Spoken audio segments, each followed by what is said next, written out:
En el patio del Palacio de Asayacá, los españoles se dedicaban a arrancar el oro de los finos trabajos de pluma y los fundían en lingotes. Al finalizar el día, el patio del palacio parecía un gallinero donde había desplumado aves preciosas.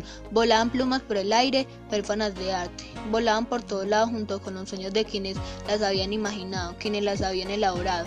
Algunos sirvientes respetuosamente las recuperaban y al día siguiente las llevaban al mercado para venderlas como las plumas que pertenecieron a uno de los penachos de Moctezuma, de su padre Asayacá o de cualquier otro rey.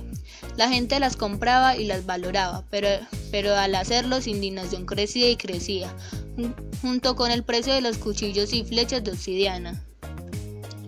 Ahí en el mercado, Malignaggi palpó la inconformidad de los orgullosos tenocas que no entendían, que no se explicaban cómo era posible que el emperador Moctezuma, el gran señor, no pudiera controlar la enfermedad del oro que aquejaba a los extranjeros. Los comentarios, cuchicheos y exclamaciones de enojo subieron de tono dramáticamente el día en que los españoles tomaron como rehén a Moctezuma, a manera de represalia, como la muerte de 4 de sus compañeros sufrieron a manos de otro monarca. El señor de Northland, quien quiso demostrar que los extranjeros no eran dioses que morían como cualquiera de ellos, pero con menos honor. Ese día las flechas de obsidiana, las macanas y los escudos se pusieron al alza. Los tenocas se preparaban para la guerra. El mercado, como corazón, como ente viviente, tenía vida propia, dormía, despertaba, hablaba, amaba, odiaba. Si despertaba con ánimos de guerra, se le sentía enfurecido, grosero, violento. Si por el contrario despertaba en paz, se le escuchaba alegre, risueño, danzante.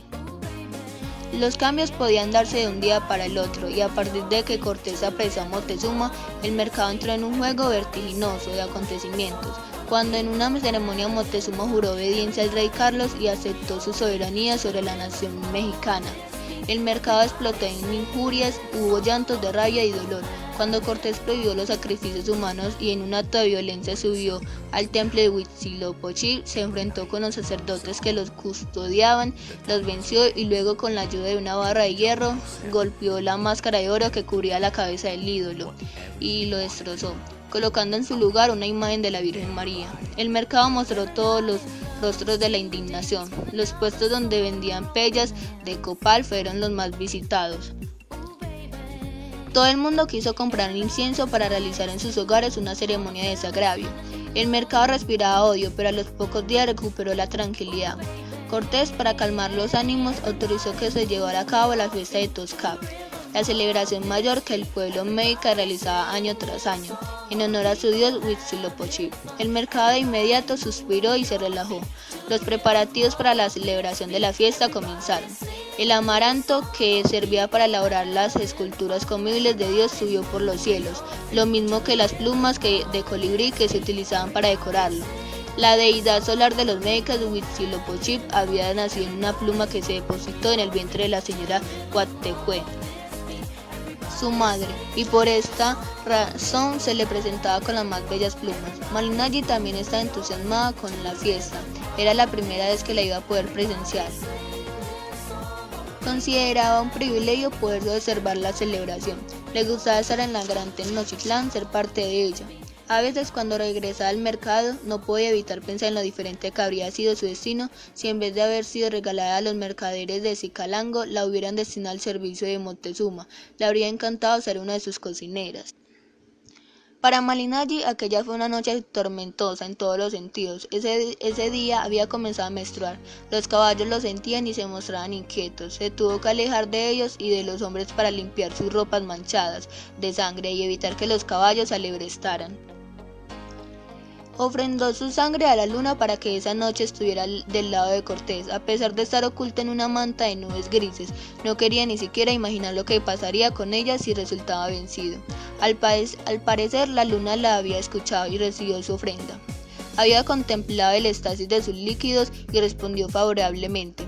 Esa noche de mayo, Cortés tomó a Narváez por sorpresa y lo derrotó contundentemente a pesar de haber atacado con menos de 300 hombres contra los 800 que Narváez comandaba, la mayoría de los cuales después de la batalla se unieron a Cortés, deslumbrados por la historia que habían escuchado acerca de que en Tenochtitlán abundaba el oro para todos.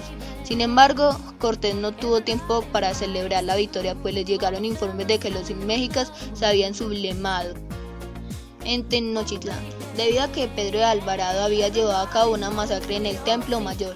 A partir de esa noche y por muchas noches más, Malinalli no pudo conciliar el sueño. Le atormentaban las imágenes de una matanza que no había visto. Desde niña había desarrollado una técnica para conciliar el sueño que consistía en cerrar los ojos y pintar un códice utilizando la imaginación. Cuando en su mente pensaban a aparecer rostros, figuras, signos, sabía que ya se encontraba en el mundo de los sueños, en el universo fantástico que le pertenecía únicamente a ella.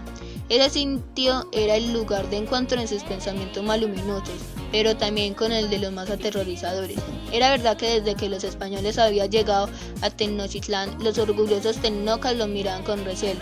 No entendían la conducta de su gobernante. Moctezuma, como monarca, se había caracterizado por su valentía, su sabiduría, su enorme religiosidad y la firmeza con su mano dura para controlar el imperio.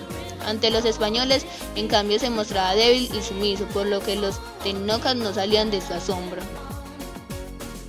La matanza provocó la tan temida insurrección, y Cortés le pidió a Moctezuma que le hablara a su pueblo desde la azotea del palacio para que se apaciguara, pero el gobernante no fue bien recibido por su gente. Los tenocas exaltados le lanzaron insultos y piedras. Moctezuma recibió 3 pedradas.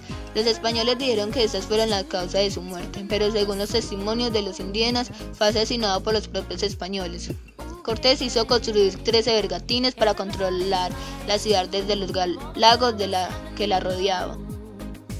Se le unieron guerreros de Cholula, Huexocingo y Chalco. Según sus propios cálculos, logró juntar más de 75.000 hombres.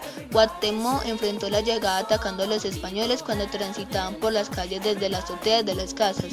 Cortés ordenó que se destruyeran las casas y así se dio inicio a la destrucción de la ciudad.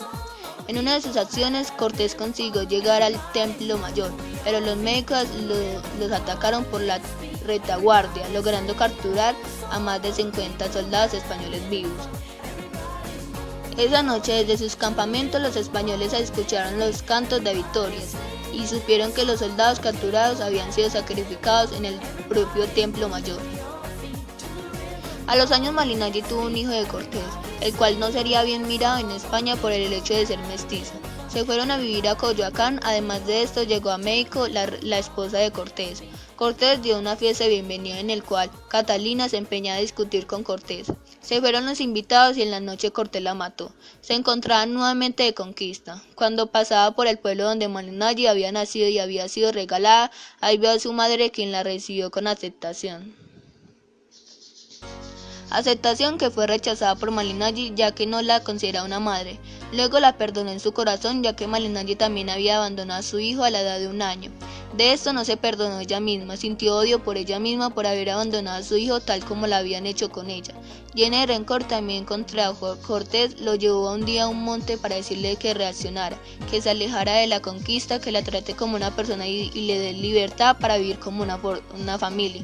Cortés lo pensó un momento en base a la sinceridad que expresaba Malinalli, pero luego volvió a ser el mismo y le dijo que no, que dejara de interrumpir con sus necesidades y volviera a ser su lengua.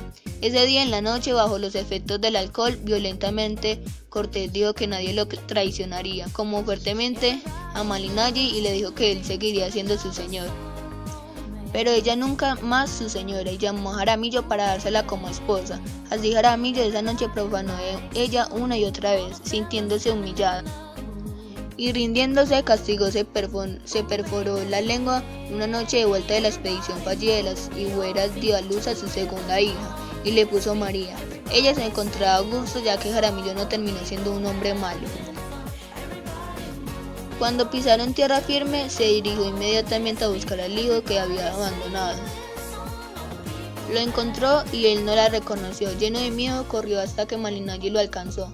Lo arrastró de vuelta mientras el niño lloraba y lloraba, hasta que se cansó de hacerlo. Ahí fue cuando durmió en los brazos de Malinalli, mientras ahora ella lloraba y le cantaba. Así el niño encontró paz y cuando despertó sonrió a Malinalli. Ahí es cuando ella agradece haber aprendido el español para demostrar el amor hacia su hijo. Luego su relación fue mejorando. Malinalli ya tenía una casa con su familia. El tema central de su casa era el agua, y se empeñaba en aprender a leer y escribir español para tener una mayor complicidad con sus hijos. Ella decidió no asistir a una misa que se realizaba en conmemoración de los muertos de Tenochtitlán, porque no le gustaba recordarlo, ni menos ver la imagen de Jesús porque le recordaba el sacrificio. Una tarde se apareció Cortés pidiéndoles que declararan como sus testigos por demandas de delitos que había realizado en contra de la corona española, y es aquí donde se desata una pelea, ya que Malinalli no quería ser el reflejo de Cortés.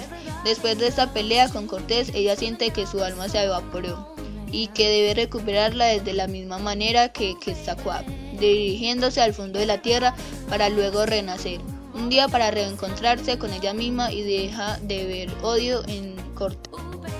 Entonces decidió irse a la montaña al contactarse con una diosa. La diosa le dijo que estuviera tranquila, ya que los dioses solo cambiaría su nombre. Malinalli puso a sus hijos en manos de los dioses, enterró sus collares bajo la tierra. Al terminar con esto, sintió la fuerza del viento que casi botaba los árboles. El cielo se abría para ella y la muerte no la espantaba, ya que todo para ella era un proceso.